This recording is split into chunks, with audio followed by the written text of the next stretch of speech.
20% of young people under 25 suddenly reduce or cut out dairy completely, which can affect their bones and even cause osteoarthritis. Duh. What is poppin', y'all? This is your girl Sophia, and today we're talking about clean eating, what clean eating is for me personally, and how it may help you in your life. So what is up with that whole clean eating thing? Let's find out.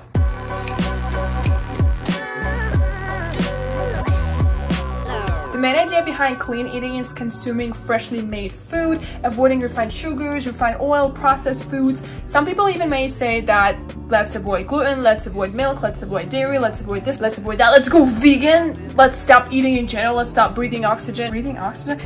What? Yeah, like it all kind of crazy stuff. But clean eating is actually more of a broad and very vague term. So it's more like an approach to a diet rather than a specific guideline on how to do it and what to eat and what not to eat. There are, however, some common things, some common guidelines about clean eating, so let's get into them. First of all, clean eating is all about cutting processed food, but what the heck is processed food? So technically, if you Google what is considered to be processed food is actually anything that have been cut, that have been frozen, that have been sliced or stuff like that. And if you cut out processed food, you may as well just, like, I don't know, not even cut your bananas or cut your whatever, cut your pineapple, just eat it raw with the, I don't know, or just eat the pits in an avocado, right? Because taking them out would technically be considered as processed food. So there are actually several degrees of processed food. The food can be like barely processed and the food can be really processed. I'm gonna attach a screenshot of what Harvard finds to be kind of more or less naturally processed food, if I may say that in this way. Basically something that has just been cut or like have undergone some very minor change. We're not gonna get deeper into slightly processed food because I think cutting out very slightly processed food is kind of insane. I mean, I don't see any reason why you would want to buy chicken that still has feathers that haven't been plucked out and stuff like this. Like, I don't know, why would you want to do that? The chicken that hasn't been like skinned or something. I don't know why. If you want to, you do you. Okay, that's totally fine. But I'm not going to talk about this in this video because I think reducing or cutting off very slightly processed food completely is not for me, and I don't think it's very logical to do so. There is, however, another degree of what processed food can be, and this is according not to the first source that I mentioned. The first was USDA, which don't listen to USDA. Processed food, according to Food Technologies, Institute of Food Technologies, includes additional processing, not just the cutting, not the filtering, not the skinning of whatever the heck. It actually is microwaving, packaging, extracting, including flavors, substances, and preservatives. All right, so this is getting a little bit sketchier. So basically your favorite cereal and most likely your favorite granola that you buy for breakfast is considered processed food.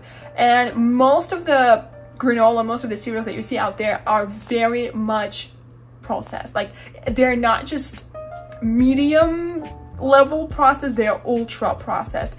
And I will attach a picture, probably somewhere here, of what Harvard's website shows about processed food. So you can see the example of like basic food that we have and what it becomes when we put it under certain degree of processing. The next step is cutting off fruits and vegetables that have been canned. Not only fruits and vegetables, but like beans and stuff like this. It is considered to be a good practice in clean eating if you cut those completely off. I cannot say that I'm doing the whole thing. Gosh, I don't have that much time to grab like a whole bunch of raw beans and stuff and boil them for like 2 hours and wait for them to cook. I might as well just get a can of beans and stuff. But I do agree with things like fruits and veggies. It's kind of, look at the ingredients. Look at the ingredients of the most common canned fruits and veggies that you see out there. Look at the list of ingredients.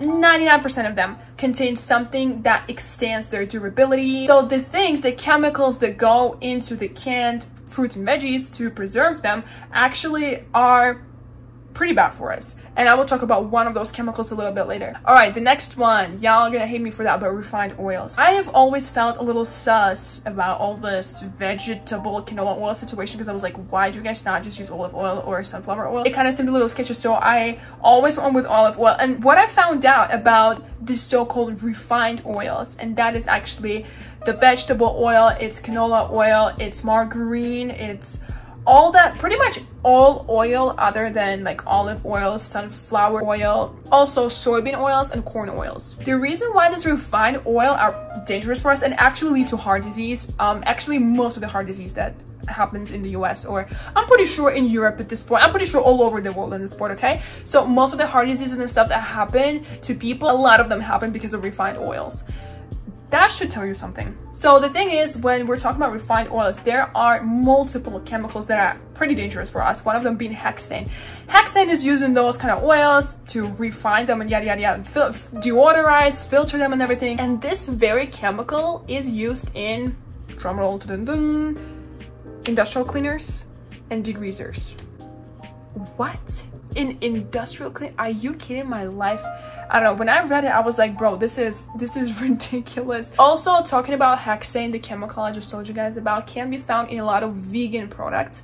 We will talk about vegan products later because I used to be a vegan for a long time, and I'm gonna tell you guys exactly why I stopped being a vegan. All right, last pillar of clean eating, at least to me and at least to kind of a broader definition of what clean eating is avoiding sugar at all costs. Most innocent consequences of consuming a lot of sugar, like even things like corn syrup and high fructose syrups and stuff like this. Well, first of all, diabetes, okay? Nobody wants diabetes.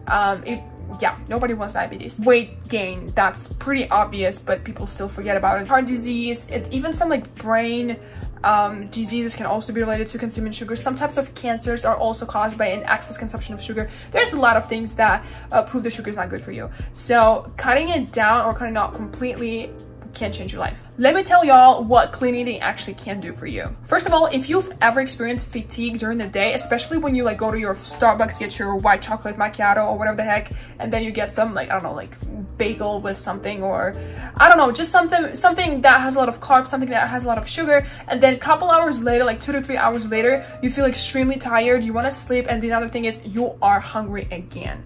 And that could be like the spikes of insulin in your bloodstream. This is also a lot of carbs being consumed, in which glycemic index is pretty high up there. So all of that causes you to feel fatigue. All of that causes you maybe to feel nauseous sometimes, just tired in general and hungry again. So if you want to avoid this feeling of fatigue in the middle of the day when it's like 12 p.m., it's not even half the day, and you already feel like going to bed. So if you want to avoid that, I absolutely recommend you to try clean eating because it definitely helped me out. The next thing is skin. Although skin is not just what you eat, but any dermatologist, unless dermatologist that I went to a couple of years ago, any good certified dermatologist will tell you that food directly affects your skin. So clean eating, I've noticed, influenced my skin a ton.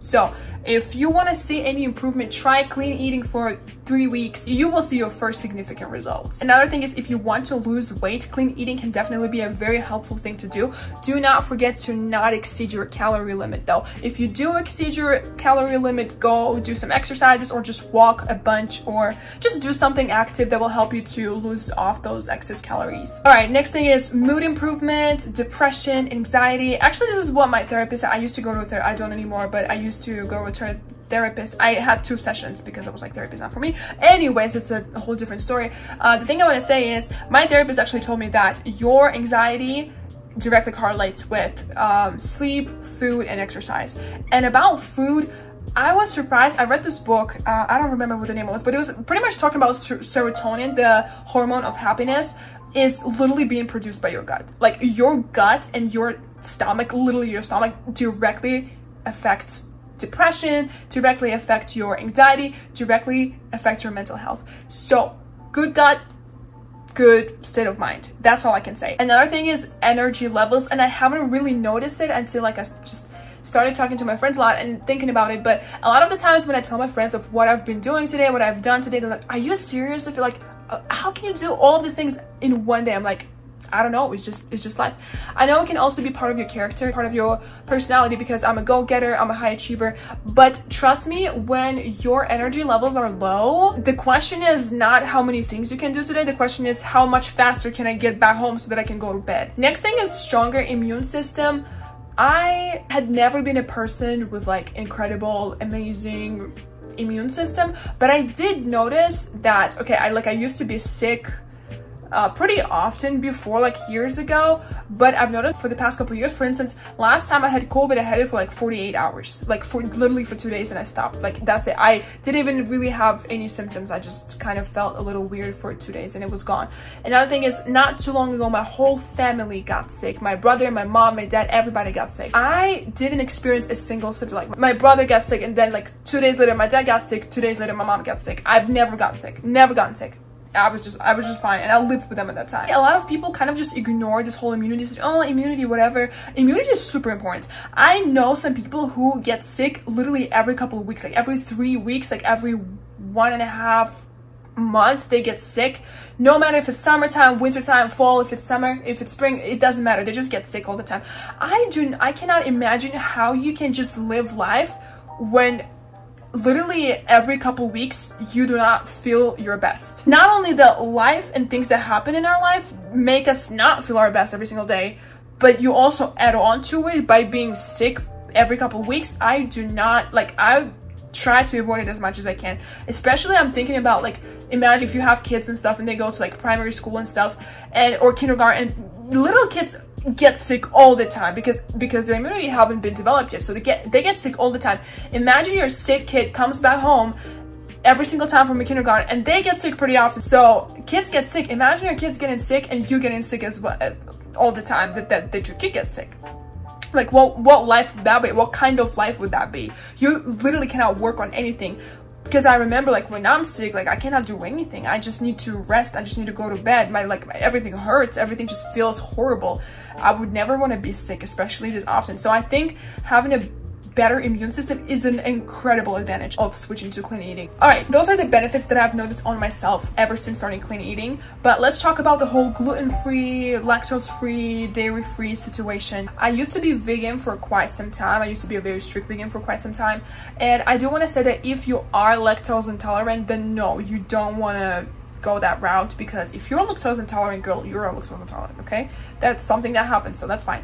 But I do want to say that I used to, for example, let's talk about milk, right? Okay, so now I just drink raw, like, cow milk. I'm not talking about raw, like, straight out of cow, no, but I'm talking about just regular milk. And I used to drink almond milk and like coconut milk and other things like this, but I just looked in the ingredient list, okay? The same thing goes for all this vegan meat, which I love. It tastes incredible, but ingredient list for vegan meat is insane. I kind of have this rule in my head that if I cannot read that ingredient, I probably should not be eating it. So I just decided to stop consuming vegan produce and get back to my, I don't know, just stuff that humans have been eating for thousands of years. And honestly, I've noticed a huge difference, especially with the bigger amount of protein with meat and stuff, because meat is incredible, because meat does not have any carbs, but yet it has a lot of protein, so it's pretty cool. But I've noticed my hair is not falling off, my nails,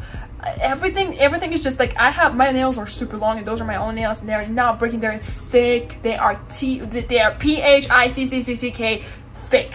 Like, they are thick, okay? My hair has never been healthier than this right now. That's why I went back to not being vegan. Talking about gluten, I try to avoid gluten. I cannot say that I have any strict rules for myself about it, and honestly, I don't have any strict rules for myself at all. If I want to eat something, I'm going to eat something. I want to eat pizza, I will eat pizza. Going back to gluten-free or gluten and everything, the reason why I started to avoid gluten in the first place was reading the book by David Perlmutter called Grain Brain, and I had to look the name of it because I read it in a different language, so I don't know what it sounds like in English. But I did read this book. I highly recommend it to anybody who is somewhat interested in your brain health as you age and what you eat.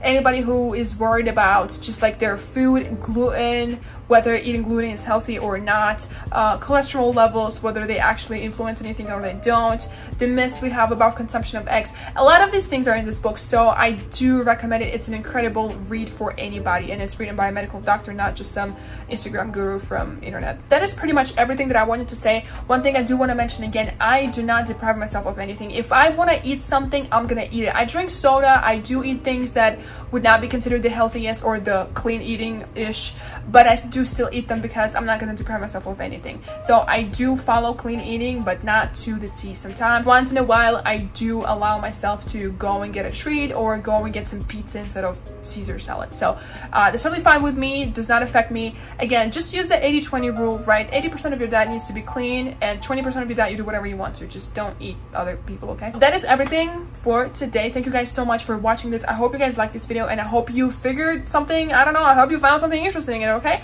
And if you guys love this video, please give it a big thumbs up and please subscribe to my channel. Thank you guys again for watching. I will see you in my next video. Bye.